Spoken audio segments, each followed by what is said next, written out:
To explain the sound engine, it's most easy to compare it with the normal type of technology.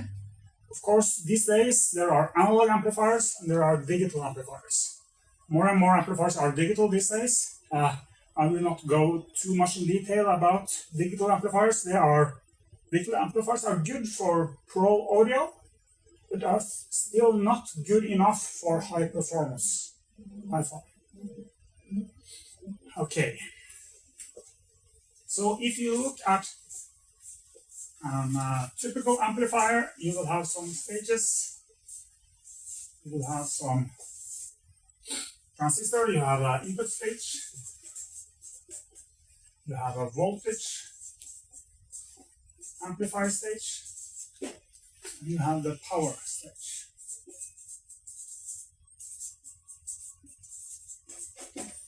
Okay, the input stage will take the input signal from some source. The voltage amplifier will amplify the level of the signal, and the power stage will amplify the current, so you can drive the speaker. Okay. So here you have some speaker.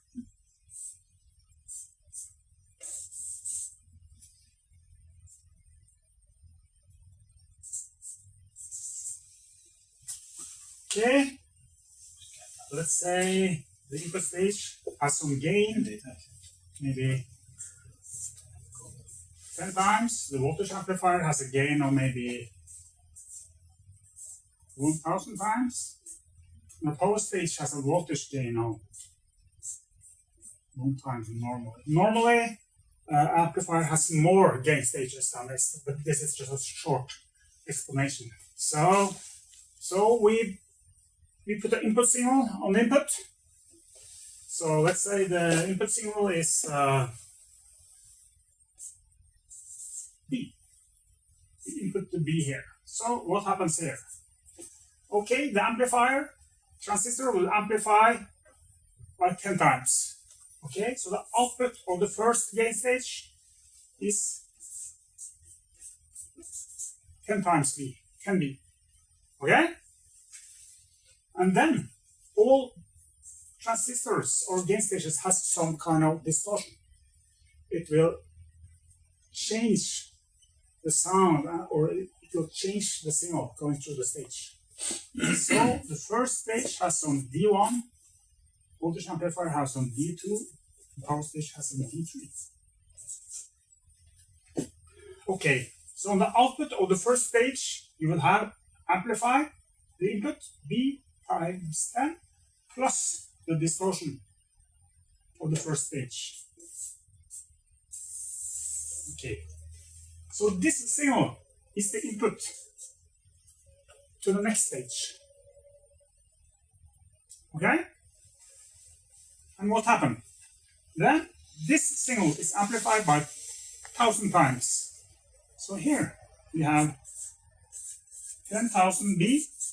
That's the main signal, plus the D1 is the input to this. So you have 1000 D1 plus the distortion of this stage, D2. So what you see is every stage will amplify the distortion from the stage preceding stages. So after getting through many transistors, you will amplify all this distortion a lot. So in the end, you have a lot of strange distortions that will damage the sound, that will reduce the dynamic range, that will make the amplifier sound not good. Okay? So, main problem is transistors or tubes, if you use tubes, will add distortion, and this distortion will be amplified. Normally, you take an output signal here, you use some kind of feedback loop to the input to reduce this distortion. So you take a part of the output signal, you control the gain with some resistors, and you subtract the output from the input in a feedback loop, a negative feedback loop. Out of phase. Out of phase, yeah, out of phase. You subtract the signal because then you can do the amplifier more linear, less distortion. And this is a really good way. This way was invented in 1933 by a man called Hegel for use in telephone lines. And for telephone lines, it works pretty good. Now, these days, you don't use it in telephone lines because everything is digital. But at that time, Harold Black invented the negative feedback to reduce distortion. There are some problems with the negative feedback, and one of the main problems is when the signal passes through the transistor, there is a delay in the transistor stage. So in this stage, we'll have some T1, this stage will have T2, and this stage will have some T3. So from here to here,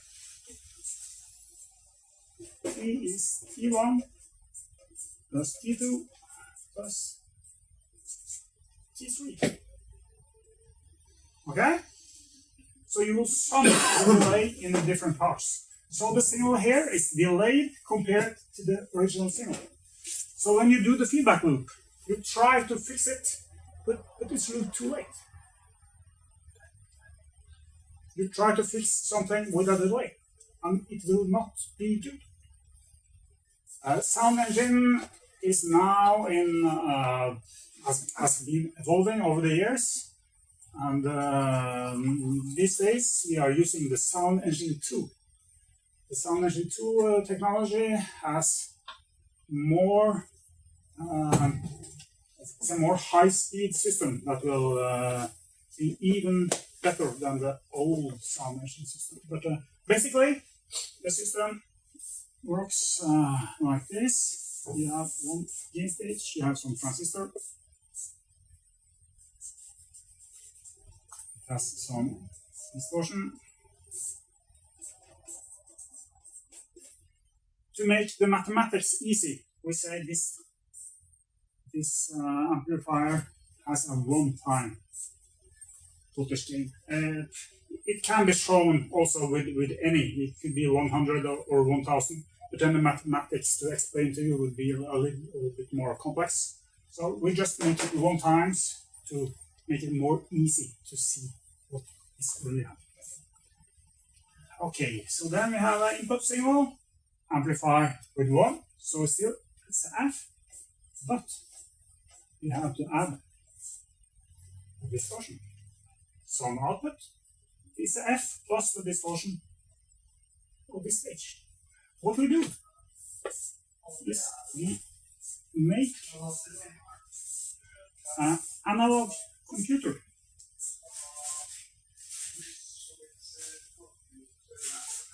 That will subtract the input from the output. So we have the F plus D. We subtract the F, we know exactly what is the D in this stage.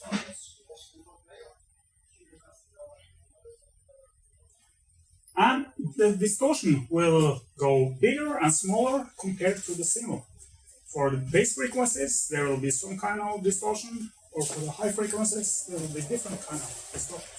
So this is a dynamic distortion signal. It is not static. It will change related to the level of the signal and the frequency. So, what we did, we found that most of the time, the signal level is quite low in a music signal. You have dynamics, of course, but most of the time the signal is quite low and the distortion is quite low. So what we found is we made a circuit called a threshold detector.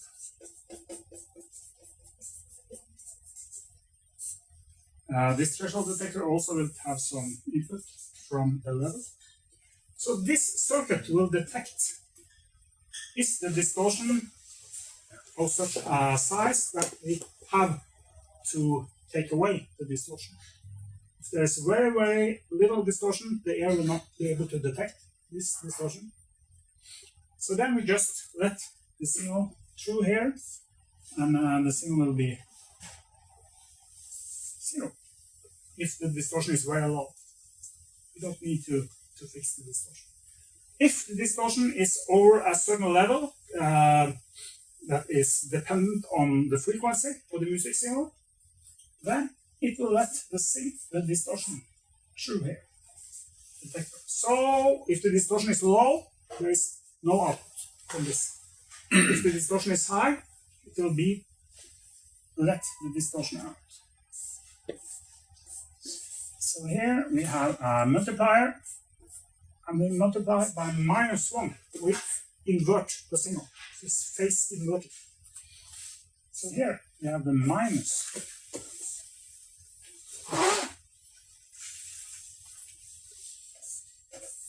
So here we have a summing stage that will add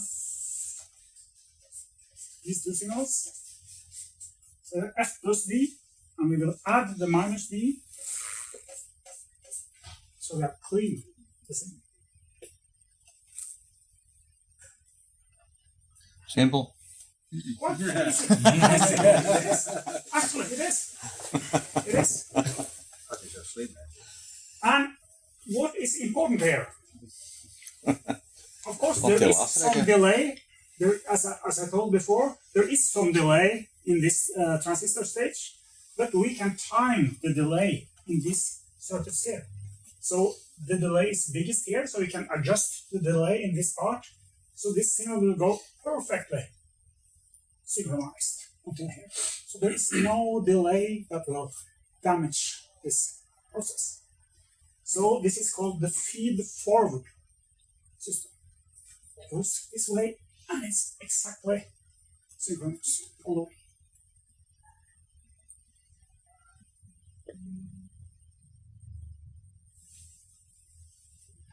We could show it by graphics, so maybe it's more easy to understand it. Or do you want me to explain it in a little bit different way?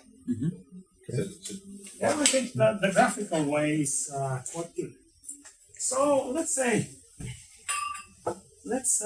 the input signal is a sine wave like this. Harmonical distortion. So, and then we use green for the distortion. So this distortion of the stage will have a peak like this. Okay, so the output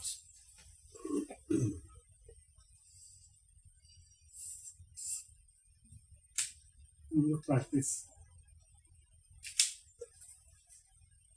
So here you have the signal. It will add this spike. So the output signal here is like this. Okay? So here we subtract this, take this away. So here we will have the spike. Okay, then this will let the spike through here. And then we will invert the spike. So the spike goes the other way. Okay? So here, this spike has the same level as this spike, but in the other direction. So if you add this spike and this spike, you have cleaned the signal. So I think maybe it's more easy to understand in the graphical way. I don't know. It's clear. Yeah. So what is important is this is a dynamic system that will fix all kinds of distortion. It will fix crossover distortion.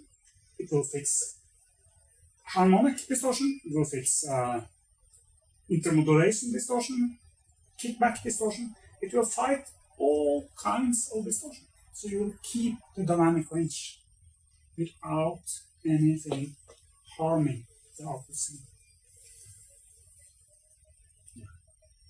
And there's no delays involved, so you can You can, with the sound machine 2, you can extend the dynamic range by about up to 40 dB, actually. Yeah. Between 30 and 40 dB, depending on frequency. That's a lot. And this is a really much. So, and these days when the recordings have higher resolution, you know, as a 16-bit signal has 98 dB of dynamic range, but like a 20-bit has 120 bit of resolution. So really, the normal amplifier technology does not have distortion that is below 16 bit. But these systems with the sound machine technology will have about up to more than approaching 120 dB.